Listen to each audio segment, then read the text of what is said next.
ఓం. గత 10 రోజులుగా కఠోపనిషత్తు ప్రవచనాలను మనం కొనసాగిస్తున్నాం.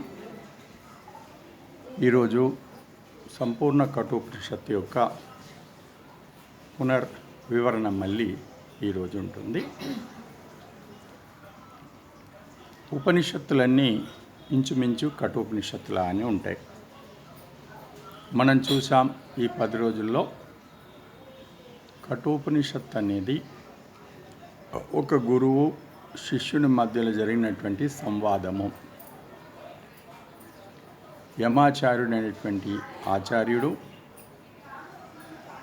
నచికేతుడు అనేటువంటి శిష్యుడు, వీళ్ళిద్దరి మధ్యలో జరిగిన సంవాదమే కఠోపనిషత్తు. నచికేతుడు శ్రద్ధగా ఆత్మవిద్య, బ్రహ్మ విద్య, ఉపాసన విద్యలను అడగడము, ఆచార్యుడు దాన్ని బోధించడం మనం దీంట్లో చూసాం. అనగా యమాచార్యుడు కేవలం నచికేతునికే కాదు, సమస్త మానవ ప్రపంచానికి బోధిస్తున్నాడు, నచికేతుని మాధ్యమంగా తీసుకొని. ఇంచుమించు ఇదే పద్ధతిలో మిగతా ఉపనిషత్తులన్నీ కూడా ఇలాగే ఉంటాయి. మిగతా ఉపనిషత్తులు అన్నీ ఇంచుమించు సంవాద రూపంలో ఉంటాయి. అంతేకాదు మనకు బ్రాహ్మణములు, అరణ్యకములు అనేటువంటి మనకు గ్రంథాలు కూడా ఉన్నాయి, ఋషుల గ్రంథాలు. అవి కూడా ఇంచుమించు ఇలాగే గురు శిష్యుల సంవాదము, చర్చ, లేదా కొందరు జ్ఞానులు కలిసి ప్రశ్నించుకోవడము, చర్చించుకోవడము. అంతేకాదు ఋషులు కలిసి చర్చించుకోవడం కూడా అలాంటిది ఉంటుంది. మనకున్న ఉపనిషత్తులు అయితే ఒక ఉపనిషత్తు భార్యాభర్తల మధ్య చర్చ. అది మహర్షి యాజ్ఞవల్క్యుడు, అతని 2 భార్యలు, వాళ్ళ మధ్య జరిగిన చర్చే ఒక ఉపనిషత్తుగా మనకుంది. ఈ రకంగా ఉపనిషత్తులన్నీ బ్రాహ్మణకములు, అరణ్యకములు ఇవన్నీ మనకు ఈ పరావిద్యలను బోధించే గ్రంథంలో చర్చా రూపంలో ఉంటాయి. అందుకే చక్కగా వినటానికి సొంపుగా కూడా ఉంటాయి. ఇక సంక్షిప్తంగా మనము కఠోపనిషత్తులో తెలుసుకున్న విషయాలను పునశ్చరణ. ఎందుకంటే ఆవృత్తి అసకృతోపదేశాత్ అని శాస్త్రం చెప్పింది. ఒక్కసారి వింటే సరిపోదు, మళ్ళీ మళ్ళీ మళ్ళీ వింటే అప్పుడు కొద్దిగా దృఢభూమి అవుతుంది. మనకు ఈ కఠోపనిషత్తులో చక్కగా విషయం చెప్పబడింది. కస్మై మాం దాస్యసి అని నచికేతుడు అడగడంతో ఈ ఉపనిషత్తు ప్రారంభమైంది. ఓ తండ్రి, ఓ పిత, హే పిత, కస్మై మాం దాస్యసి, నన్ను ఎవరికి దానంగా ఇస్తావు అని నచికేతుడు అడిగాడు. ఎందుకు అడిగాడు? మీకు అది ఇంతకుముందు కథ చెప్పింది ఉంది. ఆ విషయాన్ని 1-2 సార్లు విన్న తర్వాత మళ్ళీ అడగడంతో తండ్రి ఏమన్నాడు? మృత్యువే త్వా దదామి, మృత్యవే త్వా దదామి, నిన్ను మృత్యునకు అనగా యమాచార్యుని దగ్గరికి పంపిస్తాను అని చెప్పాడు. ఇది ఇక్కడ ప్రారంభమైంది. ఆ తర్వాత నచికేతుడు యమాచార్యుని దగ్గరికి వెళ్ళడము అవన్నీ జరిగాయి. యమాచార్యుడు కొన్ని కారణాల వల్ల నచికేతుడికి 3 వరములు ఇవ్వటానికి సంసిద్ధుడవుతాడు. ఆ 3 వరములను నచికేతుని కోరుకోమంటే ఏమేమి కోరుకున్నాడు మనం చూసాం. మొట్టమొదటిది పూర్తిగా లౌకికపరమైంది వరం. రెండవ వరము అది జన్మాంతరాలకు సంబంధించింది. 3వ వరము ముక్తిని పొందేటువంటిది. ఈ 3 వరాలు నచికేతుడు చక్కగా సద్బుద్ధితో అడిగాడు. మొదటి వరంలో నా తండ్రి నా పట్ల మున్పటి వలె ప్రేమను కలిగి ఉండుగాక. రెండవ వరంలో అగ్ని విద్యను బోధించు. ఎందుకంటే మానవ జన్మ సఫలం కావాలంటే అగ్ని విద్యను అనుసరించి జీవనం నడవాలి. దాన్ని బోధించమంటే అది కూడా బోధించాడు. ఇక 3వ వరంగా నచికేతుడు ఈ పరావిద్యల గురించి అడిగాడు. మరణించిన పిదప మానవుడు ఏమవుతుంది, ఎలాంటి గతులు వెళ్తాడు? మొదట నచికేతునికి చెప్పడానికి ఆచార్యుడు సిద్ధం కాలేదు. కానీ అన్ని రకాల పరీక్షించిన తర్వాత అతడు యోగ్యుడు అని తేలిన పని బోధించడం ప్రారంభించాడు. ఎందుకంటే ఈ శ్రేష్ఠ విద్యలను అయోగ్యులకు బోధించకూడదు. అయోగ్యులను ఎలా తెలుస్తుంది? ఆచార్యులు, విద్వాంసులు అయోగ్యుల్ని సులభంగా కొద్దిసేపు మాటలతోనే వాళ్ళని గుర్తిస్తారు. ఈ వ్యక్తి శ్రద్ధతో అడుగుతుండా, కపటంతో అడుగుతుండా అనేది స్పష్టంగా ఆచార్యులకు తెలుస్తుంది. అందుకని అందరికీ వెంటనే అడిగినంతనే బోధించరు.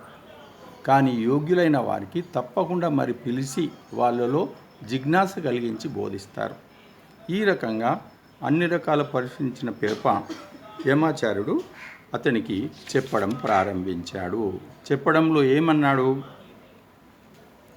అయితే యమాచార్యుడిని నచికేతుడు అడిగిన దాంట్లో ఏమైంది? విద్యాం అనుశిష్ట త్వయా అహం. ఓ ఆచార్య, మీరు చక్కని అనుభవంతో కూడుకున్నటువంటి విద్వాంసులు, పండితులు, మీ నుంచి నేను ఈ విద్యను తెలుసుకోవాలనుకుంటున్నాను. మృత్యు పర్యంతం ఏమం జరుగుతుంది? అనుశిష్ట నాకు బోధించు. త్వయా అహం, నీ నుంచి నేను బోధింపబడాలనుకుంటున్నాను కాబట్టి నాకు ఆ విషయాన్ని తెలియచేయమన్నాడు. ఇక యమాచార్యుడు ప్రారంభించాడు. ఎందుకంటే మరణానంతరం ఏమవుతుంది అనేది మరణ సమయం నిర్ణయించదు.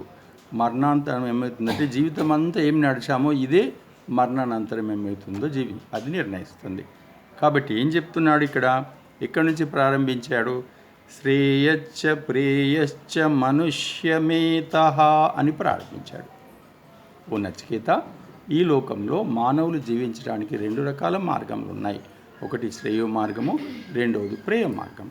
శ్రేయో మార్గము సదాచారముల సంపుటి, ప్రేయో మార్గము కేవలము స్వార్థము, కోరికలు తీర్చుకుంట అనేది కేంద్ర బిందువై పరమాత్మను మరిచి నడిచే మార్గం ప్రేయ మార్గం.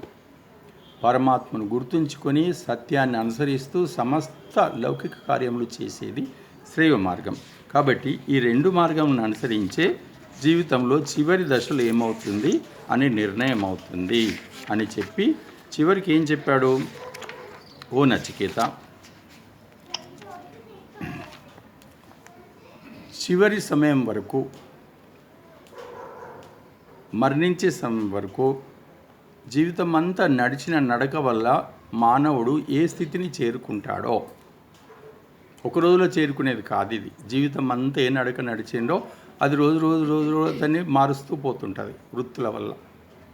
మరణించే సమయానికి ఏ రకంగా తయారయ్యేదో దాన్ని బట్టి వచ్చే జన్మ ఉంటుంది. ఆ జన్మ కూడా అయితే నిమ్న మార్గము, ఊర్ధ్వ మార్గం 2 ఉంటాయి. ఎందుకంటే ఒకవేళ అతడు శ్రేయో మార్గము అనగా పరమాత్మను అనుసరించి నడువు మార్గము, శ్రేయము పరమాత్మను అనుసరించి నడుచుట అనగా పరమాత్మను వదలకుండా పరమాత్మతో జోడించుకొని నిత్య కార్యములన్నీ శక్తివంతంగా చేయుట. శ్రేయో మార్గం అనుసరిస్తే క్రమక్రమంగా ఆయన వివేకము, పురుషార్థం వృద్ధి చెందుతుంది. మరణ సమయం వరకు వృద్ధి చెందిన వివేక పురుషార్థాల వల్ల వచ్చే జన్మ ఈ జన్మ కన్నా ఉన్నత జన్మ లభిస్తుంది. అలా కాకుండా అతను ప్రేయో మార్గంలో వెళ్ళి ఈశ్వరుని వదిలి తన స్వార్థ కోరికలు, భౌతిక సుఖములతో ఈ జీవితాన్ని అంతా నడిపితే మరణ సమయం వరకు జ్ఞానం అనేది చాలా కోల్పోయి పురుషార్థహీనుడయి వివేకానికి దూరమయ్యి అనేక ఇంద్రియముల శక్తులను కూడా కోల్పోవడం వల్ల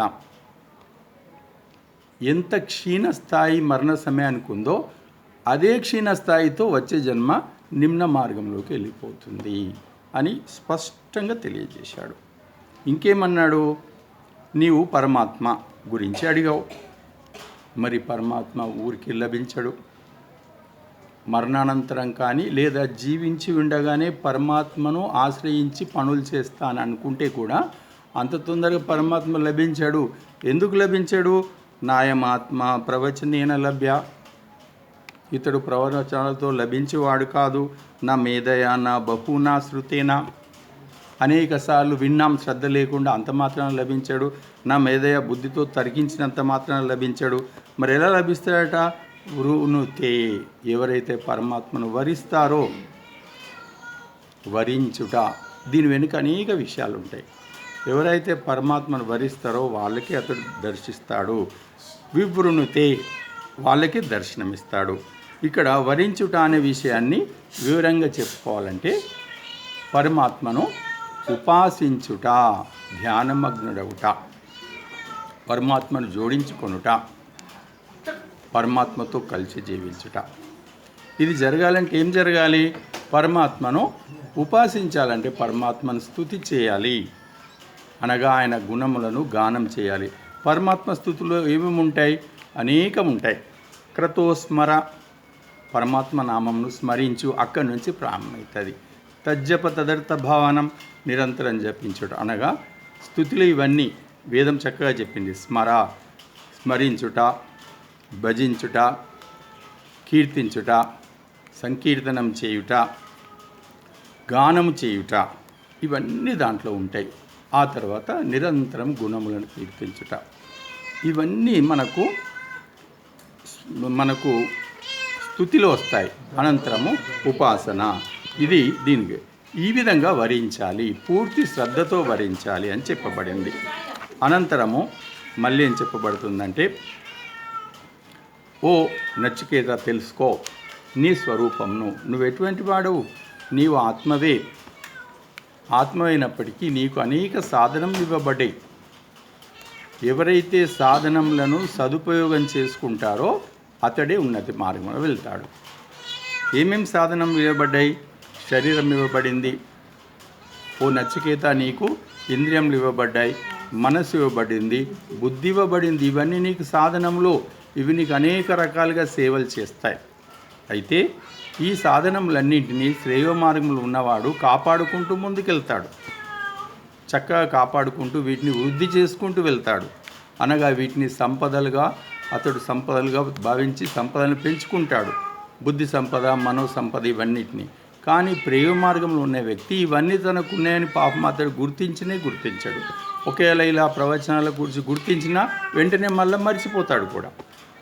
కానీ బాహ్యపరమైన విషయాలే అవే తన సర్వస్వం అనుకొని వాటి యందే మగ్నుడై క్రమక్రమంగా వీటిని నిర్లక్ష్యం చేస్తాడు. కాబట్టి ఇంద్రియములు, మనసు, బుద్ధిని ఆ నిర్లక్ష్యం చేయడం వల్ల అవి క్రమక్రమంగా వాటి శక్తిహీనమవుతూ ఉంటాయి. ఒక విషయం గుర్తుంచుకోవాలా, మనం కొన్నిటిని నిర్లక్ష్యం చేస్తాం, కొన్నిటి పట్ల శ్రద్ధ వహిస్తాం. జీవితం అంతా దేన్ని నిర్లక్ష్యం చేస్తామో వాటిని దూరం చేసుకుంటాం. జీవితం అంతా దేని పట్ల శ్రద్ధ వహిస్తామో అదే మనకు నిలుస్తుంది. అయితే లోకంలో శాశ్వతం, అశాశ్వతమైన రెండు విషయాలు ఉన్నాయి. ఎవరైతే శాశ్వతమును నిర్లక్ష్యం చేసి అశాశ్వతంనే మొదటి నుంచి శ్రద్ధ వహిస్తే, అశాశ్వతమైన ఎప్పుడైనా ఒకసారి వెళ్ళిపోతుంది. కాబట్టి ఎంత శ్రద్ధ వహించినా ఒకసారి చేతుల నుంచి వెళ్ళిపోతుంది. శాశ్వతమైనది ఎప్పుడు నిర్లక్ష్యం చేశాడు కాబట్టి అతడు దానికి దూరం అవుతాడు. రెంటికి చెందిన రేవడి. అలా కాకుండా అశాశ్వతమైన విషయంలో ఎంత ఉండాలన్నా అంతే ఉండి, శాశ్వతమైన విషయాలందు నిత్యం శ్రద్ధ వహించే వ్యక్తికి అతడు అటువైపే వెళ్తాడని కూడా చెప్పబడింది. ఎట్లా చినుకులు వస్తున్నాయి, ఏం చేద్దాం? మీరు ఎట్లా అంటారు? ఇస్తున్నాడు. జీవస్వరూపం ఏదైతుందో అతడు మానవుడనగా కేవలం ఆత్మ మాత్రమే కాదు. మానవుడనగా ఆత్మ, బుద్ధి, మనసు, ఇంద్రియములు, శరీరం. ఆత్మ చాలా శక్తివంతమైనది అయినప్పటికీ శరీరం లేకుండా ఏమీ చేయలేదు. ఇంద్రియం లేకుండా, మనోబుద్ధులు ఉపయోగించకుండా అది ఏం చేయలేదు. ఆత్మ పురుషార్థం చేయవలనంటే శరీరం తప్పనిసరి. అందువల్ల ఇవన్నీ ఉపకరణములు, సాధనములు. అందుకే ఓ నచికేత, జ్ఞాని వీటన్నిటిని చక్కగా ఉపయోగించి వృద్ధి చెందిస్తాడు. చివరికి శుద్ధ బుద్ధి అవుతుంది. శుద్ధ బుద్ధి అవుతుంది అంటే అంతకుముందే ఇంద్రియములు, మనసు శుద్ధం ఉంటాయి. శుద్ధ బుద్ధి ఎంత శుద్ధం ఉంటుందంటే ఇంచుమించు శుద్ధ బుద్ధి యొక్క శుద్ధత ఆత్మశుద్ధత ఇంచుమించు సమానమని చెప్పబడింది శాస్త్రంలో. అంత సమానమైంది కాబట్టే అట్టి శుద్ధ బుద్ధి ద్వారా పరమాత్మ సాక్షాత్కారము ప్రాప్తమవుతుంది. సరే, మరి పరమాత్మను వరించవలెను. పరమాత్మను వరించుట కొరకు ఉపాసన స్తుతి చేయవలెను. దానికోసం ముందు పరమాత్మను తెలుసుకొనవలెను. ఇదంతా ఎక్కడ సాధ్యమవుతుంది, ఎవరి వల్ల సాధ్యమవుతుంది? అందుకోసం ఆ మార్గం కూడా చెప్పాడు. ఏమన్నాడు? ఉత్తిష్టత జాగ్రత్త ప్రాప్య వరాన్ని బోధత. కిమర్థం? క్షురస్య ధారా నిశిత దురత్యయ. ఓ నచికేత, ఇప్పుడు నేను నీకు చెప్పినటువంటి ఏదైతే శ్రేయ మార్గాన్ని అనుసరించో సదా పరమాత్మను స్మరిస్తూ అని చెప్పానే, అది అంత సులభమైంది కాదు సాధారణ వ్యక్తులకు. కానీ జ్ఞానులకు మునులకు అది నిత్య జీవితమే. ఏదైతే సాధారణ వ్యక్తులకు సాధ్యం కాంది, అమ్మో మాతో ఎక్కడైతుందని సాధారణ వ్యక్తులు భావిస్తారో, అది జ్ఞానులకు విద్వాంసులకు ఆచార్యులకు మునులకు ఋషులకు వారి యొక్క నిత్య జీవితంలో సామాన్య విషయం. పరమాత్మనుతో కూడి ఉండకపోతే అయ్యో ఏమో జరిగిపోయింది అనేది వాళ్ళు అనుకుంటారు. సదా పరమాత్మతో లోపల సంబంధితమై ఉంటారు. ఎందుకు? అది సత్యం అని తెలుసు. ద్వాసుపర్ణ సైజా సకాయ, వాళ్ళకి తెలుసు ఎప్పటికీ సంయుక్తులే అయినప్పుడు కలిసి ఉంటారు వాళ్ళు. కాబట్టి అది వాళ్ళకు సులభం. కానీ సాధారణ వ్యక్తులకు ఎటువంటిదట అది? క్షురస్య ధారా నిశిత, పదునైన కత్తి ఏదైతే ఉంటుందో ఆ కత్తి మీద నడవడం ఎంత కఠినమైనటువంటిది. పదునైన కత్తి మీద నడవడం అనేది అసలు సాధారణ విషయం కాదు. కానీ సాధారణ వ్యక్తులకు ఆధ్యాత్మిక మార్గం అనేది పదునైన కత్తి మీద నడవడం వంటిది. మరి నీకు అది కుదరదు సాధారణ వ్యక్తులకు. అందుకే పరమాత్మ తన ప్రతినిధిగా గురువులను ఆచార్యులను ఉంచాడు. నిజానికి ఈ లోకంలో పరమాత్మ ప్రతినిధులు ముగ్గురు ఉంటారు: మాతృదేవత, పితృదేవత, ఆచార్య దేవత. వీళ్ళు పరమాత్మ యొక్క ప్రతినిధులు. ఎందుకంటే తల్లి పరమాత్మ ఇచ్చినంత ప్రేమిస్తుంది, తండ్రి ఎంతో ప్రేమనిస్తాడు, ఆచార్యుడు ఎంతో ప్రేమ జ్ఞానాన్ని ఇస్తాడు. కాబట్టి ఈ ముగ్గురిని ఉంచాడు. నీవు ఆచార్యుని దగ్గరికి వెళ్ళి నేర్చుకో. అందుకే ఉత్తిష్టత లెమ్మో, జాగ్రత్త మేల్కొనముడు, ప్రాప్య వరాన్ని బోధత, వరాన్ శ్రేష్ఠులను విద్వాంసులను ప్రాప్య చేరుకొని నిబోధత నీవు తెలుసుకొనుమో, అనుసరింపుమో, పొందును అని స్పష్టంగా చెప్పబడింది. ఈ రకంగా చెప్పిన తర్వాత నచికేతునికి మొత్తం మార్గం తెలియజేశాడు. ఎప్పుడు కూడా గురువులను వదలకు, వారిని అనుసరిస్తే నడువు. ఎందుకంటే గురువు పరమాత్మ యొక్క ప్రతినిధి. ఇక్కడ గురువును పట్టుకోవడం ఎందుకంటే శాశ్వతమైన పరమాత్మను పట్టుకోవడానికి, అంతే. అనలేదు గుడ్డిది స్వార్థంది లేదు అని చెప్పి ఈ రకంగా నువ్వు నిరంతరము ప్రయత్నం చేయు. ఎప్పుడు క్రమక్రమంగా భౌతిక విషయాలందు ఆసక్తి తగ్గించు. పరమాత్మయందు ఆత్మయందు ఈ ఆధ్యాత్మిక మార్గం నందు శ్రద్ధను పెంచుకో. ఆ రకంగా నీవు సదా పరమాత్మయందే స్థితుడవుతావు అని అనేక ఉదాహరణలు చెప్పి చివరికి ఇవన్నీ విన్న తర్వాత నచికేతుని యొక్క బుద్ధి శుద్ధమవుతుంది. కేవలం విన్నంత మాత్రాన్ని శుద్ధమవుతుందా అని కూడా ఒక ప్రశ్న వస్తుంది. నిజానికి అవుతుంది. శ్రద్ధావంతులు, ఎలాంటి శ్రద్ధావంతులు? సత్యమును గ్రహించుట, అసత్యమును త్యజించుట అని ఆ క్షణంన చేసేటువంటి శ్రద్ధావంతులకే అవుతుంది. ఎందుకంటే అంతవరకు వాళ్ళు ఒకదాన్ని ఇది నిజమేమో అనుకున్నారు, కానీ ఒక ప్రవచనంలో సద్గురువు వల్ల తెలిసింది నిజం ఇది కాదు అని. వెంటనే దాన్ని అక్కడే త్యజిస్తారు. ఎందుకంటే గురువు మాటల్లో వాళ్లకు శంక ఉండదు. గురువును పూర్తిగా విశ్వసిస్తాడు. గురువును పూర్తిగా విశ్వసించేవాడే నిజమైన శిష్యుడు అవుతాడు. అలాగే గురువు ఎప్పుడైతే ఒకటి సత్యం అని తెలియజేశాడో అంతవరకు ఈ శిష్యునికి తెలియకపోతే ఆయన చెప్పిన వెంటనే దాన్ని గ్రహించేస్తాడు. ఈ విధంగా సత్యంను గ్రహించుట, అసత్యంను త్యజించుట అంటే ఏంటిది? తన లోపల ఒక్కొక్క వృత్తిని తొలగించుటయే. అలాగే తనలో ఒక్కొక్క ఈశ్వర సంస్కారాన్ని పెంచుట.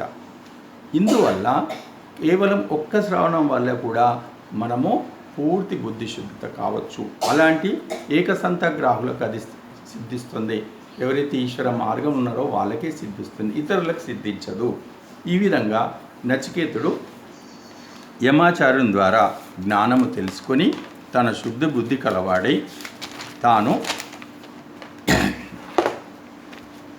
బ్రహ్మానందంను పొందుతాడు. బ్రహ్మతో కూడి జీవించడం ప్రారంభిస్తాడు. అనంతరం పరమాత్మను కూడా పొందుతాడు. ఈ విషయము ఇంతవరకు మనం చెప్పుకున్నాం. ఇప్పుడు ఒకసారి పరమాత్మ గుణగానం చేస్తూ ఉపాసన చేద్దాం. మనం ఈశ్వర స్తుతి, ఈశ్వర ఉపాసన.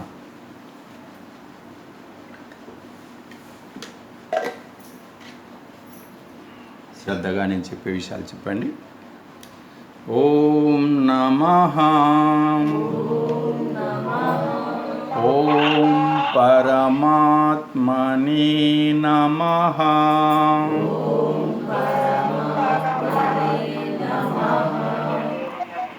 ఓం ఈశ్వరాయ నమః.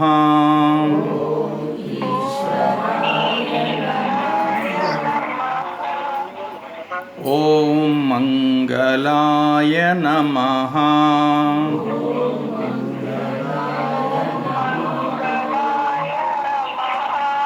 ఓం దేవదేవాయ నమః.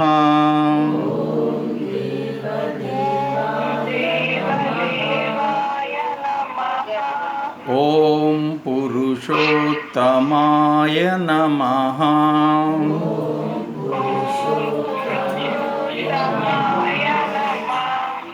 ఓం గురవే నమః.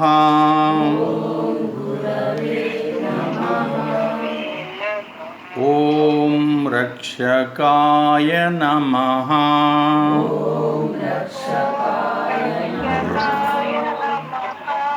ఓం సర్వేశ్వరాయ నమః.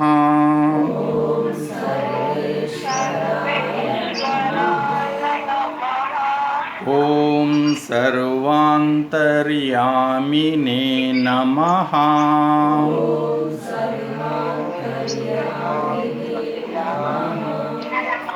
ఓం సర్వహితకారిణే నమః.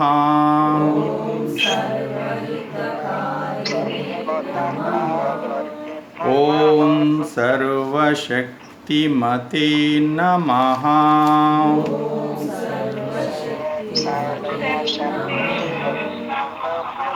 ఓం సర్వశక్తిమతే నమః.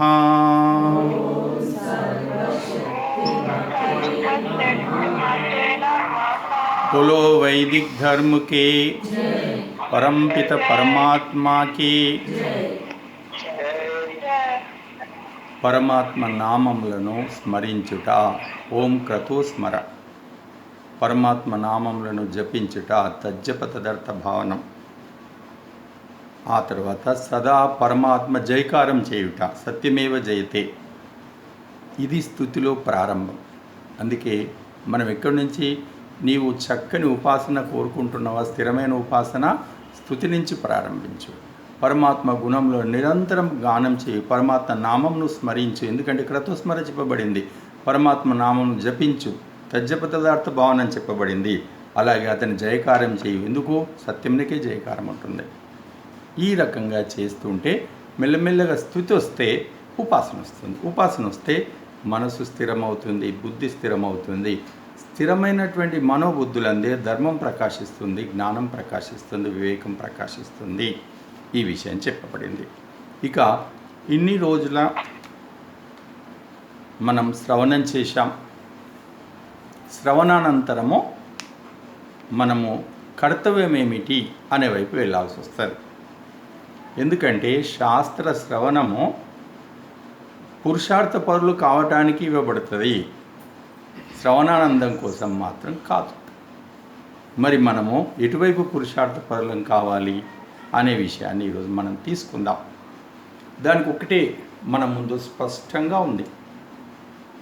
ఈరోజు మనకు ఏం చేయాలనేది దశ నియమాలో మహర్షి స్పష్టంగా తెలియచేశారు. ఆ దశ నియమాలను అనుసరించుటయే మన యొక్క కర్తవ్యము. దశ నియమాలు అనుసరించడానికి ఇన్ని రోజులు మనం విన్నది ఎలా ఉపయోగపడుతుంది? ఆ దశ నియమాలను అనుసరించడానికి కావలసిన శక్తిని నీకు ఇన్ని రోజులు విన్నటువంటి శ్రవణం ఉపయోగపడుతుంది. ఇందులో ఇన్ని రోజులు మనం గ్రహించిన దాంట్లో వచ్చిన శక్తిని దశ నియమాలు అనుసరించి నడవటానికి చేయాలి. దశ నియమాలను అనుసరించడం వల్ల ఏమొస్తుంది? దశ నియమాలు అనుసరించడం వల్ల మొట్టమొదలు నువ్వు ప్రకాశితమవుతావు, నీ కుటుంబం ప్రకాశింపబడుతుంది, ఈ భారత సమాజం ప్రకాశింపబడుతుంది, అనంతరం సంపూర్ణ విశ్వం ప్రకాశింపబడుతుంది. ఈ కంటిన్యూటీ దశ నియమాల్లో ఉంది. దాన్ని అనుసరించాలి. మరి ఏముంది దాంట్లో? సత్యమును గ్రహించుటకు, అసత్యమును త్యజించుటకు ఎల్లప్పుడూ సిద్ధంగా ఉండము. ఇది ఇన్ని రోజులు మనం బాగా హై లెవెల్లో చేస్తున్నాం. సంతోషం, అలాగే చేయండి. కొంతవరకు చేసాం, ఇప్పుడు పూర్తిగా చేయండి. ఇంతవరకు ప్రారంభించలే, ఇప్పటి నుంచి ప్రారంభించండి. ఇది చెయ్యని వాడు వైదికుడు కాదు. సత్యమును గ్రహించుట, అసత్యమును త్యజించుట. ఇది ఎప్పుడు లభిస్తుంది మనకు? ఎప్పుడు మనం సత్యమును అసత్యం గుర్తించగలుగుతామో, ఎప్పుడైతే నీవు నిత్యమో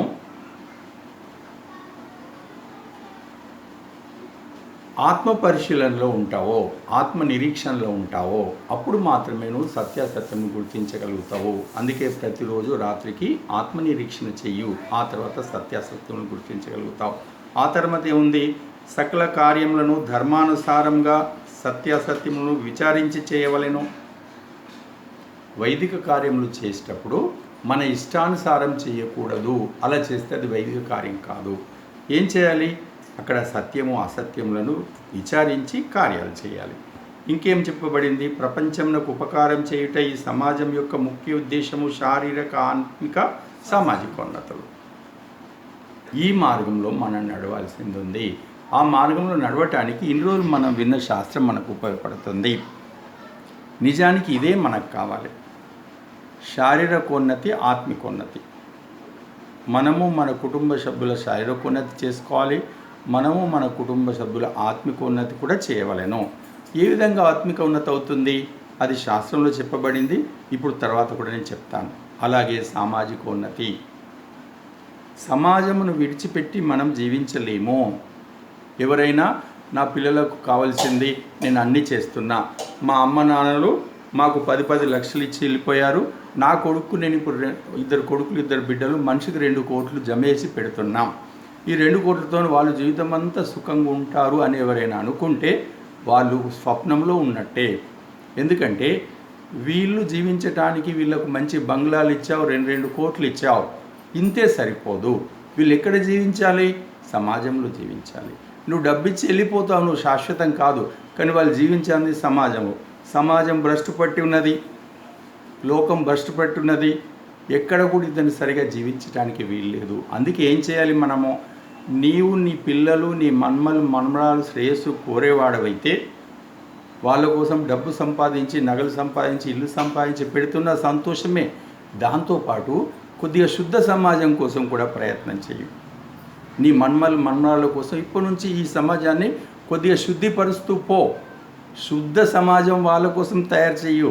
అట్టి శుద్ధి సమాజం ఒక్క రోజులో రాదు. ఇప్పటి నుంచి మనం ప్రయత్నం చేయాలి. ఇది ఎప్పుడో ప్రారంభమైంది. దయానందుడు అంతకన్నా ముందే ప్రారంభమైంది. అలా మన సమాజాన్ని కూడా కొద్దిగా శక్తివంతం చేసి శుద్ధిగా చేయడం కూడా మన పిల్లలకు అవసరమే, అందరికీ అవసరమే. దీన్నే సామాజికోన్నతి అని చెప్పబడింది. అందుకే ఓ మానవ, నీ కుటుంబం యొక్క ఆత్మికోన్నతి, మిగతా ఉన్నతులు నీ కర్తవ్యమైనట్టే నీ కుటుంబం కోసం అనుకో, అందరి కోసం అనుకో, సామాజికోన్నతి కూడా నీ బాధ్యతే. అందుకే 23 గంటల్లో నీ ఇంటికి నీ పిల్లలకి 24 గంటలు 23 గంటలు ఇచ్చి 1 గంట సమాజం కోసం ఇయ్యు అని చెప్తుంది. ఇంకేముంది? అందరితో ప్రేమపూర్వకంగా యథాయోగ్యంగా వ్యవహరించేవాళ్ళని. ఇది బాగా నేర్చుకోవాలి. అవిద్యను నశింపజేసి విద్యను చేయవలెను. శాస్త్రంలో ఈ 90 రోజులు అదే చెప్పాం. అవిద్య అంతటా ఉంది, మనలో ఉంది. దీన్ని మనము తొలగించాలి. మనలో ఉన్న అవిద్యను తొలగించాలి. కుటుంబం ఉన్నది, సమాజంలో ఉన్న అవిద్యను కూడా తొలగించాల్సిన బాధ్యత మందే.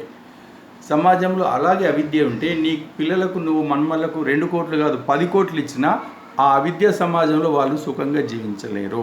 అందుకే కొద్దిగా సమయం ఇచ్చి ఈ సమాజాన్ని కూడా ప్రక్షాళన, దానికి మనకు గురువులు చెప్తారు ఆ ప్రకారంగా చేయవలను. ప్రతి వ్యక్తియు తన ఉన్నతిలోనే సంతృప్తి నొందక అందరి ఉన్నతిలో తన ఉన్నతి కలదని తలంపవలెను. చాలామంది చూస్తారు, తన ఉన్నతి అయితే మొత్తం ప్రపంచ ఉన్నతి అయిపోయినట్టే అని భావిస్తారు వాళ్ళు. అందుకే తన కోసము, తన పిల్లల కోసం, తన మన్మళ్ళ కోసము ఇక్కడ ఏ స్కూల్ మంచిగా ఉంది, ఎక్కడ వేయాలి, ఏ కాలేజీలో ఎంత చదువు చదివించాలి, టాప్ ఎక్కడ అమెరికాలో చదివించాలన్నా అన్ని ఏర్పాట్లు చేసుకుంటాడు. కథం తన కుటుంబం అయిపోయితే మొత్తం అయిపోయినట్లే భావిస్తారు. కానీ వాళ్ళకి ఎప్పుడు తెలుస్తుంది? సమాజంలోని షాకులు తిని దాని నుంచి దుఃఖాలు అనుభవించిన తర్వాత అయ్యో నేను ఇన్ని రోజులు ఎట్లెందుకు చేస్తే అని అప్పుడు ఆలోచిస్తాడు. తన ఉన్నతి అయినంత మాత్రాన ఏమీ లాభం లేదు, సమాజంలో కూడా ఉన్నతి తప్పనిసరి. అందుకని మన ఉన్నతితో పాటు సమాజ ఉన్నతి కూడా మనం చేయవలను. ఈ విషయంలో చాలామంది సమాజంలో పనిచేసే వాళ్ళు కూడా అలాగే ఉంటారు. నేను సమాజంలో పనిచేస్తున్నా, సమాజ ఉన్నతి అందరి ఉన్నతి చూడాలి, అక్కడ కూడా వాళ్ళలో భేదభావాలు ఉంటాయి. ఇక చివరి ఏం చెప్పబడింది? సర్వహితకరమగులు సామాజిక నియమములందు స్వతంత్రులై పరతంత్రులై వ్యక్తిగత హితములందు స్వతంత్రులవుట. ఇది అత్యంత ముఖ్యమైనది. ఇది పాటించకనే ఈరోజు మన దేశంలో ఉన్నటువంటి మెజారిటీ ధార్మిక సామాజిక క్షేత్రాలు పనిచేయట్లేదు. సరిగా పనిచేసిన అనేక కలహాలు వస్తున్నాయి. ఎందుకు వస్తుంది? మనము వ్యక్తిగత విషయాల్లో స్వతంత్రంగా అన్ని నిర్ణయాలు తీసుకోవాలి. కానీ ధార్మిక సంస్థలో పనిచేస్తున్నాం, సామాజిక సంస్థలో పనిచేస్తున్నాం, అక్కడ నా మాటనే నేను చెప్పిందే నడవాలనేది ఎక్కడ నడవదు. సామాజిక నియమాలు ఉంటాయి, ఆ నియమాల ఆధారంగా అందరికీ హితమైన దాన్ని నిర్ణయించడానికి ప్రతిపాదించాలి. అలా కాకుండా ఇది నాకు మంచిది, దీనివల్ల నాకు ఎక్కువ లాభం కాబట్టి నేను ఇదే ప్రతిపాదిస్తా, అందరు ఇదే చెయ్యండి, ఇలాంటి స్వార్థపూరితమైన ప్రతిపాదన వల్లనే ఈరోజు మనము సమాజంలో ముందుకు ఎదగట్లేదు. కాబట్టి ఈ నియమము అందరూ చాలా పాటించాల్సిన అవసరం ఉంది. మనము స్వతంత్రంగా ఒక నిర్ణయము అనేది మన ఇంటి వరకే తీసుకోవాలి. ఇంట్లో కూడా భార్య పిల్లల్ని అడిగే తీసుకోవాల్సి వస్తుంది. అలాంటిది ఒక సమాజంలోకి వెళ్ళి ఒక ధార్మిక క్షేత్రం, ఒక సామాజిక క్షేత్రంలో పనిచేస్తున్నప్పుడు అందరికీ ఏది ఉపయోగమో, అందరి ఉన్నతి దేంట్లో ఉందో, సిద్ధాంతాన్ని పెంచే ఆలోచన ఏదో అలాంటి ప్రతిపాదనలే చేయాలి. అలా చేయాలంటే మొదటి 9 నియమాలు పాటించిన వ్యక్తి ఈ 10వ నియమం పాటిస్తాడు. అయితే ఈ విధంగా చెప్పబడింది. అయితే ఇవన్నీ ఎప్పుడు సాధ్యమవుతుంది? అదే చెప్పబడింది. జన్మన జాయతే శూద్ర సంస్కార ద్విజ ఉచ్యతే. మనం కానీ, మన పిల్లలు కానీ, మన మన్మలు కానీ ద్విజులు కావలసిందే. పుట్టుకతోనే ద్విజులు కారు, నిరంతర సంస్కారాలు అబ్బాలి. అది ఎలా అబ్బుతుందట? సంస్కారాలు ఎలా అబ్బుతాయి? దానికో చెప్పబడింది. దేవయజ్ఞం చేయము. దేవయజ్ఞం అనగా 2 అర్థాలు ఉంటాయి ఇక్కడ. దేవతలు అనగా భౌతిక దేవతలు, భౌతిక దేవతల కోసం హవనం చేయాలి. అలాగే దేవయజ్ఞం అనగా విద్వాంసులు దేవతలు, పండితులు దేవతలు, జ్ఞానులు దేవతలు, ఆచార్యులు దేవతలు, అలాగే తల్లిదండ్రి గురువు కూడా దేవతలు. వీళ్ళని అనుసరించి నడవడమే దేవయజ్ఞం. ఇలా చేసినప్పుడు నీకు సంస్కారాలు అబ్బుతాయి. ఇంకేం చెప్పింది? వర్షతుతే దౌర్బధాన దేవ సవిత. ఈ విధంగా చేయమన్నాడు. విశిష్ట గుణాలు కలగజేసే సజ్జనుల సాంగత్యం, సద్గురుల సాంగత్యం మాకు లభించుగాక అని నిత్యము కోరుకో. ఎందుకంటే సద్గురువుల సాంగత్యం వల్ల లభించని లేదు. ఎందుకు? ఆ సద్గురువు సదా ఆ విశ్వగురువుతో సంబంధితుడై ఉంటాడు. అతడు ధర్మం యొక్క ప్రతినిధి. అందుకే ఓ సాధారణ మానవులారా మీరు విద్వాంసులతో జోడించుకోండి. ఇంకేమన్నాడు ఇక్కడ? అథర్వవేదం ఏం చెప్తుంది? గృహే వసతునో అతిథి, మా ఇంటిలో వైదిక విద్వాంసులు నివసింతురు కాక. ఇది సదా కోరుకో. ఏ ఇంటిలో వైదిక విద్వాంసులు నివసం జరుగుతుందో వాళ్ళు అతిథులు వస్తారు. అతిథులు వచ్చిన వాళ్ళు నెల రోజులు ఉండరు. అతిథులుగా వచ్చిన వాళ్ళు 1 రోజు 2 రోజులు ఉండి వెళ్ళిపోతారు. ఎందుకంటే వాళ్ళ నియమం ఏ ఇంట్లో కూడా ఎప్పటికి ఉండకూడదు. అయితే గృహస్థులారా ఇది కోరుకోండి. ఎందుకంటే మీరు మొత్తం ఇంటిని ప్రకాశింపజేయడం మీతో కాదు, అట్టి విద్వాంసులు మీ ఇంట్లో ఉందురు కాక అని సదా కోరుకొని వాళ్ళని ఉంచుకో. దానివల్ల ఏమవుతుంది? నీ గృహం ప్రకాశింపబడుతుంది. వాళ్ళు ఉన్నంతసేపు నీ పిల్లలకు, మీ ఇంటికి అందరికీ సంస్కారం అంతాయి.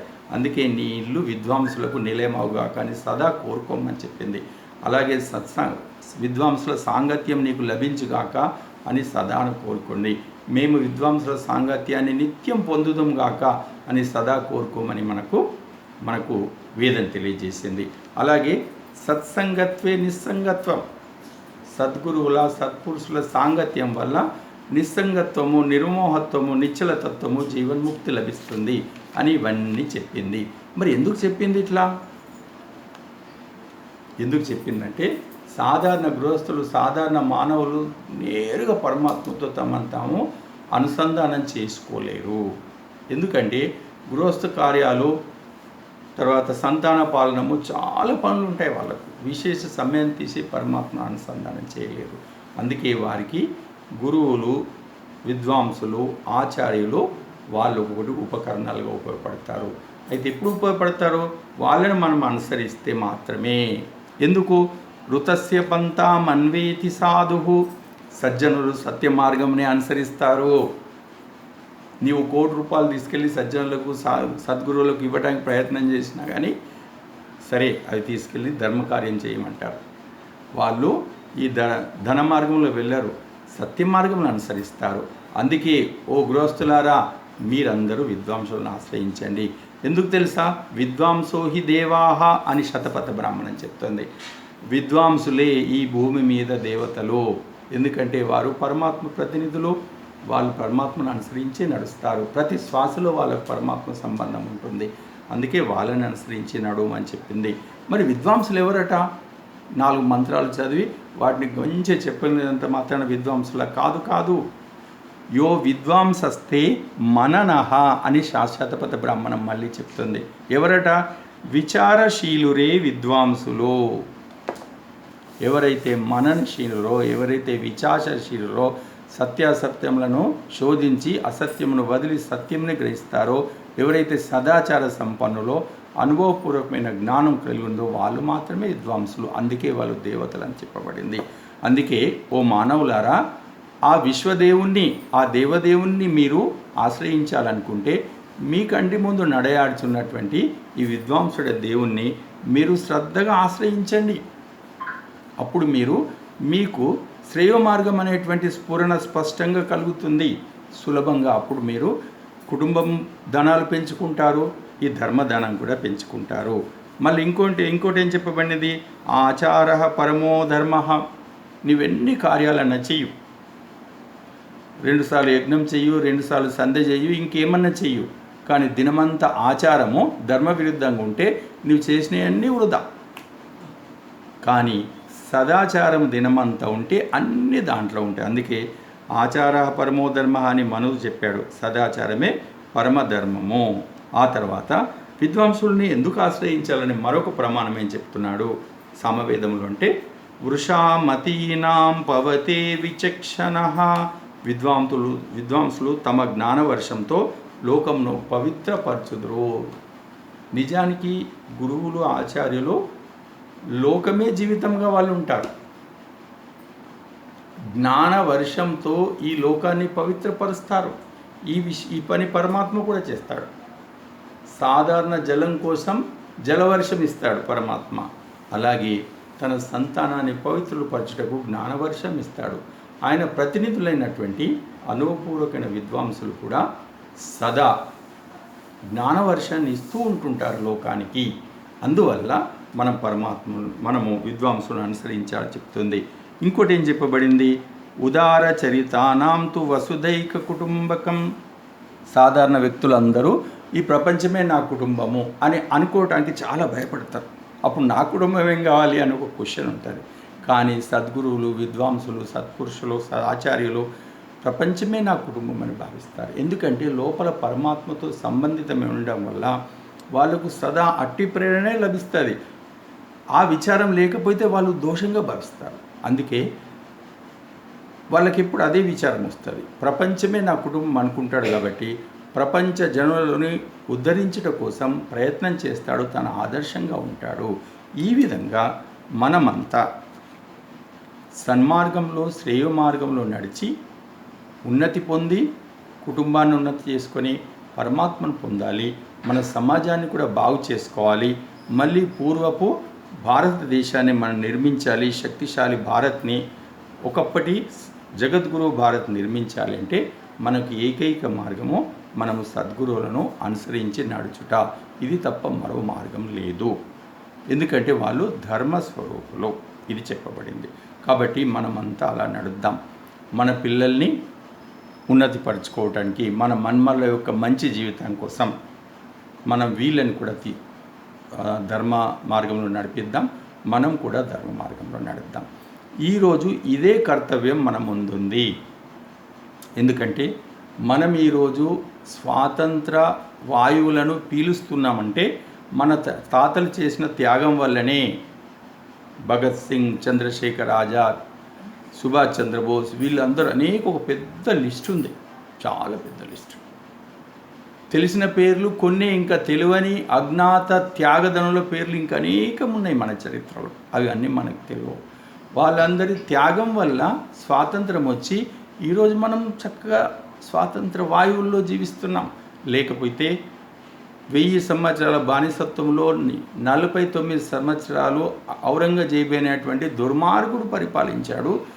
భారతీయుల్ని ఎంత ఘోరమైనటువంటి నరకానికి దారి చూపించాడో చరిత్ర చూస్తుంటే మనకు దుఃఖం వస్తుంది.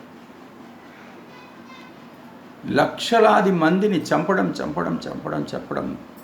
గోవుల్ని చంపడం, స్త్రీలపై అత్యాచారాలు, మతం మార్చడం, ఇలాంటి అనేక అత్యాచారాలను ఈ సమాజం చూసింది. అందుకే ఈరోజు ఆత్మవిస్మృతిలో ఉంది. 1000 సంవత్సరాల దాడులు చిన్న విషయం కాదు. 1000 సంవత్సరాల దాడుల వల్ల ఈరోజు ఇలాంటి స్థితిలో ఉంది. అయితే స్వాతంత్రం వచ్చిన వెంటనే తిరిగి దీని పునర్నిర్మాణం జరగలేదు. ఎందుకంటే అలాంటి భావాలు ఉన్నటువంటి ప్రధానమంత్రి దొరకలేదు. కానీ ప్రస్తుతం మళ్ళీ తిరిగి దేశభక్తి భావాలున్న ప్రధాని వల్ల మళ్ళీ కార్యం కొత్తగా ప్రారంభమైంది, నడుస్తుంటుంది. కానీ మనమందరం ఇప్పుడు ఆ పని చేయాల్సింది. ఎందుకంటే మన పిల్లలకు భారతీయ సంస్కృతి గురించి తెలియదు. ఎందుకంటే స్కూళ్ళలో, కాలేజీలో అది లేదు. మనం నేర్పాలి. అందుకోసం అలాంటి వ్యవస్థలను ఏర్పాటు చేద్దాం. దానికి ఏకైక మార్గం సత్సంగం, పెద్దల సత్సంగం, పిల్లల కోసం వాళ్ళకు బాల సత్సంగం, ఇలా అనేక మార్గాలు ఏర్పాటు చేసి సత్సంగం ద్వారా చక్కని శిక్షణ ఇవ్వాలి. గురుకులాలు ఉంటాయి. గురుకులాల ద్వారా పండితులు, ఆచార్యులు, విద్వాంసులు, చక్కని పురోహితులు తయారవుతారు. అటు అది జరగాలి. ఇటు ప్రతి ఊర్లో 2, 3, 4 సత్సంగాలు జరగాలి. మనం సంఘటితంగా ఒకే ధార్మిక క్షేత్రంలో పనిచేస్తూ సత్సంగాల ద్వారా శిక్షణ ఇస్తూ, అటు ఆచార్యుల శిక్షణ జరగాలి, విద్వాంసుల ప్రచారకుల శిక్షణ జరగాలి. ఆ తర్వాత సత్సంగాల ద్వారా సమస్త కుటుంబాలకు, సమస్త పిల్లలకు జరుగుతూ ఉండాలి. మనకు తెలుసు, వేరే మతస్థులు తమ పిల్లలకు ప్రతిరోజు శిక్షణ ఇప్పిస్తుంటారు. ఉదయం పూట కొందరు ఆదివారం శిక్షణ ఇప్పిస్తారు. మనమే శిక్షణ ఇప్పిస్తున్నాం, ఏది ఇవ్వట్లేదు. ఎందుకోసం అంటే మనము 1000 సంవత్సరాల అత్యాచారాలకు గురై ఆత్మవిస్మృతిలో ఉండి మన పిల్లలకు ఈ సంస్కృతి నేర్పాలని కూడా ఎప్పుడో మర్చిపోయాం. మళ్ళీ దాన్ని తీసుకురావాలి. దీనికి ఏకైక మార్గము ఒకటి, ధర్మ సంస్థాపనార్థాయ అని చెప్పబడింది. ఎప్పుడో చెప్పబడింది. ప్రపంచంలో ధర్మము క్షీణమవుతున్నప్పుడు ధర్మాన్ని తిరిగి ఉద్ధరించడానికి పరమాత్మ సత్పురుషులను పంపిస్తూ ఉంటుంటాడు. సత్పురుషుల జన్మ జరుగుతూ ఉంటుంది. అలాంటి యోగ్యులైనటువంటి అనేక ఋషులు, దయానందుడు, వివేకానందుడు, అనేక మంది వచ్చారు. అలాంటి సత్పురుషుల వల్లనే తిరిగి లోకము ఉన్నతి జరుగుతుంది. ఇంతకుముందు ఒక విషయం చెప్పింది నేను. ఆర్య విద్వాంసుల బోధన వల్లనే ప్రపంచమంతా ఒకప్పుడు వైదికంగా ఉండేది. తిరిగి ఆర్య విద్వాంసుల యొక్క సద్బోధనల వల్లనే, విద్య వల్లనే తిరిగి ప్రపంచమంతా మళ్ళీ వైదికం అవుతుంది. అయితే పరమాత్మ యొక్క ప్రేరణతో అలాంటి విద్వాంసుల సంఖ్య క్రమక్రమంగా పెరుగుతుంది. అలాగే మనకు ఏళ్ల తరబడి ఆనాడు దయానందుడు, వివేకానందుడు, ఇంకా అనేక మంది సత్పురుషులు నాటిన బీజాలు చక్కగా పనిచేస్తున్నాయి. స్వామి సత్యపతి గారు పనిచేశారు. ఇంకా అనేక మంది ఇంకా ఉద్భవించారు కూడా. ఇలాంటి సత్పురుషుల యొక్క మార్గంలో చక్కని సమాజ కార్యం జరుగుతుంది, ఇంకా విస్తరింపబడుతుంది. కాబట్టి మనం గృహస్థులం ఏం చేయాలి? మనతోనైనంత దాంట్లో ఉండాలి. మనకంటూ ఒక దుకాణం పెట్టుకొని మనం నడపడం కాదు. మనం నడిపితే అనేక లోపభూయిష్టంగా ఉంటాయి. అదే మన సద్గురులతో మనం సంబంధితమై నడిపితే అందరికి ఉపయోగపడే విధంగా మన సిద్ధాంతపరంగా నడుస్తాయి. అందుకే సమిష్టిగా మనం కూడా వెళ్ళాలి, వ్యక్తిగతంగా నడపాలి, సమిష్టిగా వెళ్ళాలి. ఈ రకంగా మనం ముందుకు వెళ్ళాల్సింది ఉంది. ఇది రాష్ట్ర పునర్నిర్మాణ కార్యం, వైదిక ధర్మ పునర్నిర్మాణ కార్యం ఇలా నడుస్తుంది. అయితే లోకంలో 4 రకాల వ్యక్తులు ఉంటారని చెప్పి మనకు చెప్పబడింది శ్లోకాల్లో. భర్తృహరి గొప్ప గొప్ప శ్లోకాలు దాంట్లో ఉన్నాయి. ఆ శ్లోకాల్లో ఏమని చెప్పబడింది? ఒక శ్లోకం చక్కగా ఉంది. సమాజ కార్యం ఎలా జరుగుతుందట అంటే, తమ కార్యము పరిత్యజించియు పరార్థ ప్రాపకుల్ సజ్జనుల్, తమ కార్యము ఘటించుచున్ పరహితార్థ వ్యాపృతుల్ మధ్యముల్, తమకై అన్యహితార్థుల్ ఘాతుక జనుల్, వృధాన్యార్థ భంగము కావించడి వారలెవ్వరో ఎరుంగన్ శక్యమే ఏరికిన్ అని చెప్పాడు. లోకంలో 4 రకాల వ్యక్తులు ఉంటారు. మన భారతదేశంలో కూడా ఈ 4 రకాల వ్యక్తులు ఉంటారు. కాకపోతే మొదటి 2వ రకం వాళ్ళు తక్కువ ఉంటారు, 3వ 4వ రకం వాళ్ళు ఎక్కువ ఉంటారు. మొదటి రకం వారు ఎవరట? తమ కార్యము పరిత్యజించియో, సత్పురుషులు సజ్జనులు లోకోపకారం కోసం ఉంటారు. తమ కార్యాలన్నీ పరిత్యజించి సమాజ కార్యం చేస్తారు. ఇలా మనకు దయానందుని అనేక మంది సత్పురుషులు ఉన్నారు. పెద్ద పెద్ద వాళ్ళు అవసరం లేదు, చిన్న వాళ్ళలో కూడా చేసే వాళ్ళు ఉన్నారు. తమ కుటుంబ కార్యం అనుకోండి, తమ సొంత కార్యం అనుకోండి, చాలా తగ్గించుకుంటారు, చాలా వాటిని పక్కకు పెడతారు, లోక కార్యం కోసమే వెళ్తారు. ఇలాంటి వాళ్ళ వల్లనే సమాజం ముందుకెళ్ళింది. వాళ్ళు తక్కువ మంది ఉంటారు, కానీ శక్తివంతమై వాళ్ళ వల్లే నడుస్తుంది. రెండవ వాళ్ళు ఎవరు? తమ కార్యము ఘటించుచున్ పరహితార్థ వ్యాపృతులు మధ్యములు, తమ కార్యాలు కూడా సిస్టమేటిక్గా చేసుకుంటూ సమాజ కార్యాన్ని కూడా సమయమిస్తారు. ఇలాంటి వాళ్ళు రెండవ వాళ్ళు. మూడవ వాళ్ళు తమకై అన్యహితార్థులు ఘాల కార్యాన్ని భంగం చేసేవాళ్ళు మూడవ వాళ్ళు. ఇలాంటి వాళ్ళు లోకంలో కోకొల్లలు ఉంటారు. తమ స్వార్థం, తమ లాభం కోసం ఇతరుల కార్యాన్ని భంగం చేయుట. ఈ పనిచేసే వాళ్ళు సంస్థల్లో కూడా ఉంటారు, ధార్మిక సంస్థల్లో, సామాజిక సంస్థల్లో. తమ స్వార్థం కోసం ఆ సంస్థల్లో ఉండి తమ స్వార్థం కోసం అక్కడ అన్నిటినీ భగ్నం చేస్తారు. అందుకే అక్కడ జరిగే కొట్లాటలన్నీ. ఈ మూడవ వ్యక్తులు తమ స్వార్థం కోసం అన్నిటినీ భగ్నం చేశారు. ఈ 4వ వ్యక్తులు ఎవరట? వృధాన్యార్థ భంగము, అంటే తనకు కావద్దు ఇంకోటికి కావద్దు. ఇలాంటి వాళ్ళు కూడా కావలసినంత మంది ఉన్నారు దేశంలో, సమాజంలో. అయితే భర్తృహరి ఈ 4 రకాల వాళ్ళు ఎప్పుడు ఉంటారని చెప్పారు. మనం చరిత్ర చూస్తే తెలుస్తుంది. ఆనాడు శ్రీరాముడు ఇటు, రావణాసురుడు అటు, ఆ తర్వాత చూస్తే పాండవులు ఇటు, అటు కౌరవులు, శ్రీకృష్ణుడు ఇటు, కంసుడు ఇటు. అప్పటి నుంచి జరుగుతుంది. దయానందుడు ఇటుంటే అతని మీద అనేక సార్లు దాడులు జరిగి 17 సార్లు విషం ఇచ్చినటువంటి వాళ్ళు కూడా ఇటున్నారు. ఈ రకంగా అప్పుడు ఈనాడు కూడా ఉంటారు. కాబట్టి 4 రకమైన వ్యక్తులు ఉంటారు. అయితే మనము ఎవరి పట్ల మనము కొట్లాడాల్సిన అవసరం లేదు. మొదటి 2వ రకం వాళ్ళ వ్యక్తుల వల్ల సమాజ నిర్మాణం జరుగుతుంది. ఎవరైతే విద్వాంసుల ఆచార్యులు ఉన్నారో వాళ్ళు ఎంత శ్రమ తీసుకుంటారో కొంతమంది మాత్రమే గుర్తిస్తారు, అందరూ గుర్తించరు.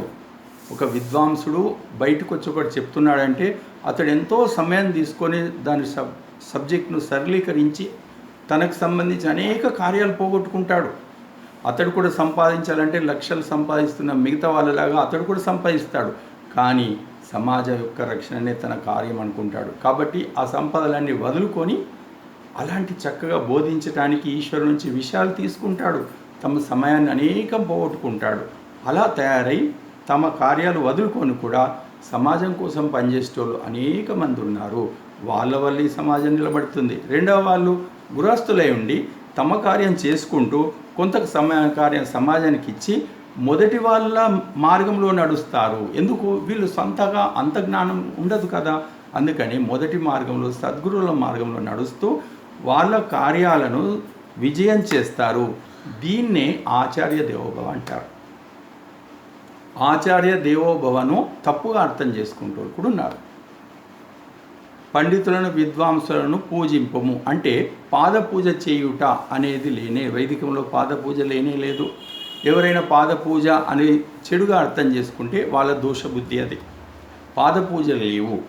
కానీ ఆచార్య దేవోభవ, ఆచార్యుడు దేవుడు అతన్ని పూజింపు అంటే అర్థం ఏంటిది? స్పష్టంగా తెలుసుకోవాలి. ఆచార్య దేవోభవ అనేది ఏంటంటే ఆచార్యుడి నుంచి పూర్తి లాభమును పొందుట. ఏ రకంగా? ఆచార్యుడు జ్ఞాననిధి, ధర్మనిధి, సత్యనిధి. మనకు ఎంత అవసరం అంత జ్ఞానాన్ని ఆచార్యుని పొందుటే, అతని నుండి పొందితే ఆచార్య దేవోభవ. ఎంత ధర్మం అవసరం అంత ధర్మాన్ని పొందుట, ఎంత ఉన్నతి కావాలనో అంత ఉన్నతి ఆచార్యుని నుంచి అడిగి అతని నుంచి పొందుటయే ఆచార్య దేవోభవ. రెండవది ఏంటిది? ఆచార్యుడు సదా ఆచరణలో ఉండి ధర్మ కార్యాలను చేస్తూ ఉంటాడు. ఆచార్యుడు చేసే ధర్మ కార్యాలను నువ్వు విజయవంతం చేయడమే ఆచార్య దేవోభవ. ఆచార్యుడి నుంచి లాభం పొంది ఉన్నతిగా ఆచార్యుడు చేపట్టే సమాజ ధార్మిక కార్యములను పాల్గొని వాటిని విజయవంతం చెయ్యు. ఈ రెండు చేసినప్పుడే ఆచార్యుని యొక్క నిజమైన పూజ అవుతుంది. నిజమైన ఆచార్యుడు పాద పూజలు కోరుకోడు, సాధారణ సన్మానాలు కూడా కోరుకోడు. కానీ నిజమైనటువంటి ఆచార్యుడు ఏది పూజగా భావిస్తాడు, ఏది సన్మానంగా భావిస్తాడు? వచ్చినటువంటి వాళ్ళు శ్రద్ధగా తన బోధనల ద్వారా ఉన్నతి పొందుట, అనంతరము ఆచార్యుడు చేసే ధర్మ కార్యాలందు పాల్గొని వాటిని విజయవంతం చేయుట. ఈ రెండే. చిన్న ఉదాహరణ, మాతృదేవోభవ, పితృదేవోభవ, వీటిలో కూడా ఇదే. తులసి మాతను పూజింపము అంటే అర్థం ఏంటిది? తులసి మాతను పూజించుడనగా తులసి ద్వారా అనేక ఆరోగ్యాలు వస్తాయి. కాబట్టి తులసి ఆకుల్ని సేవించి ఆరోగ్యాన్ని తీసుకో మొట్టమొదటి. రెండవది, దానికి నీరిచ్చి రక్షించి దాన్ని కాపాడు. ఇది మాత్రమే తులసి మాతను పూజించుట. నీవు తులసి నుంచి ఉపయోగం తీసుకోవు, దాన్ని రక్షించవు, అది పూజ కాదు. అలాగే ఆచార్యుని నుంచి ఫలితాన్ని పొందవు, ఆచార్యుని కార్యంలో సహకరించవు, ఇది ఆచార్య దేవోభావ కాదు. కాబట్టి ఈ రకంగా మనము ఆచార్యులు, పండితులు, విద్వాంసులు మనకున్నారు. వాళ్ళే మొదటి శ్రేణిలో ఉండేటువంటి వాళ్ళు. అలాంటి సద్గురువుల వల్లనే ఆనాటి నుంచి ఈరోజు వైదికం నిలబడింది. ఒక దయానందుడు, ఒక స్వామి వివేకానంద, ఒక శ్రద్ధానందుడు, ఒక పండిత లేఖారాం, ఒక స్వామి సత్యపతి, ఇలాంటి వాళ్ళ వల్లనే. వీళ్ళు ఎటువంటి వాళ్ళు? వీళ్ళు సూర్యులు. ఒక సూర్యుడు లోకమంతా ప్రకాశింపజేసినట్టు వీళ్ళు కూడా ప్రకాశింపజేస్తారు. ఇలాగే మనకు ఇంకా పేరు ప్రఖ్యాతులు అంత లేకుండా అనేక పండితులు మనకున్నారు. మన చిన్న బుద్ధి కూడా తెలుస్తుంది, ఇతడు పై ఆడంబరాల నిజమైన గురువు తెలుస్తుంది. నిజమైన గురువు అని నీకు అర్థమైనప్పుడు అనుసరించాలి, పూర్తి లాభమును పొందు, అతని కార్యాల్లో సహకరించు. ఇది నిజమైన ఆచార్య దేవోభవ. ఈ రకంగా మనము ఈ 10 రోజుల్లో తెలుసుకున్నటువంటి ఈ శాస్త్ర పఠనం ద్వారా మనము జ్ఞానవంతులము, పురుషార్థవంతులమై ఆత్మికోన్నతితో పాటు సామాజిక ఉన్నతిని సాధిద్దాం. మన ఉన్నతితో పాటు అందరి ఉన్నతిలోనే మన ఉన్నతి కలదని భావించి, ఇన్ని రోజులు మనము ఆత్మవిస్మృతిలో ఉన్నాం. ఇంకా ఇప్పుడు కార్యాలు ఇంకా పెరుగుతున్నాయి. అలాంటి సద్గురువుల ఆచరణలో నడుస్తూ నిరంతర శిక్షణ, మొట్టమొదటి శిక్షణ కావాలను. మనకు గురుకులాల్లో వెళ్ళి నేర్చుకునే అవకాశం రాలేదు, కానీ సత్సంగాల్లో వెళ్ళి నేర్చుకునే అవకాశం ఉంది. కాబట్టి సత్సంగాలు వెళ్ళండి. అలాంటి మంచి మంచి ప్రయత్నాలు జరుగుతున్నాయి. ప్రతి ఊరిలో ఒక మంచి గురువు ఉంచడానికి కోసం కూడా ప్రయత్నాలు జరుగుతున్నాయి. సత్సంగాల్లో పాల్గొనండి, సుశిక్షితులు కండి, మీ పిల్లలకు శిక్షణ ఇవ్వండి, మీ ఇంటిని ప్రకాశితం చేయండి, సమాజాన్ని కూడా ప్రకాశితం చేద్దాం. అప్పుడు మాత్రమే ఋషులు ఆశించిన దాన్ని, దయానంద మహర్షి ఆశించిన దాన్ని మనం నిర్వహించగలుగుతాం.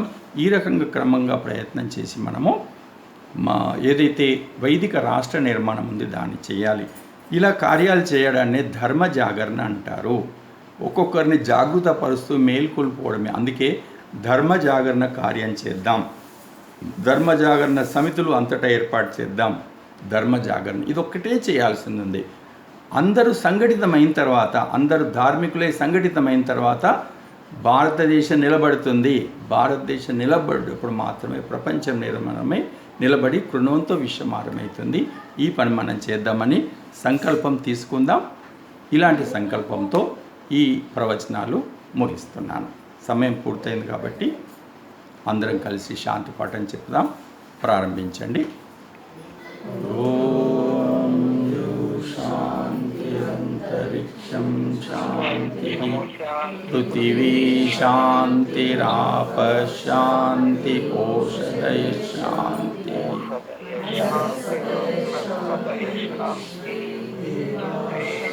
शांति रुद्रं शांति सर्वं शांति शांति शांति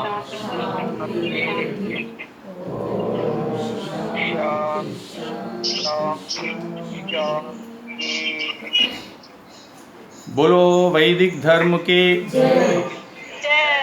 वैदिक धर्म के, परमपिता परमात्मा के, महर्षि दयानंद सरस्वती की, योगीराज श्री कृष्ण भगवान की, मर्यादा पुरुषोत्तम श्री रामचंद्र की, गौ माता की, तुलसी माता की, वेद माता की, गंगा माता की, गीता माता की, भारत माता की,